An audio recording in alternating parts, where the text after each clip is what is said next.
Salam hörmətli izləyicilər, dünyanın ən xəsis adamı Hetty Green adlı bir qadındır. Onun var-dövlətinin ümumi məbləği 4 milyarda yaxındır.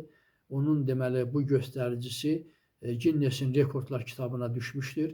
Onun xəsis olmasına dair yetərli sübutlar da var. Ən ucuz evlərdə yaşaması, deməli müalicə üçün, sağlamlığı üçün pul xərcləməməsi, qəzetləri alıb oxuyandan sonra yenidən həmin qəzetləri satması, ucuz paltarlar geyinməsi, hətta oğlunun sınan ayağını müalicə etdirmək əvəzinə, yəni yaxşı müalicə üsulu ilə seçilən bir xəstəxanaya aparmaq əvəzinə kimsəsizlər üçün nəzərdə tutulan bir xəstəxanaya aparmış və bunun da nəticəsində onun oğlunun ayağı amputasiya olmuşdur. Ölümü isə çox maraqlıdır. Bu xanımın ölümü isə deməli süd satan satıcı ilə qiymət üstündə mübahisə edərkən dünyasını dəyişmişdir. Çox sağ olun, kanalıma abunə olmağı unutmayın.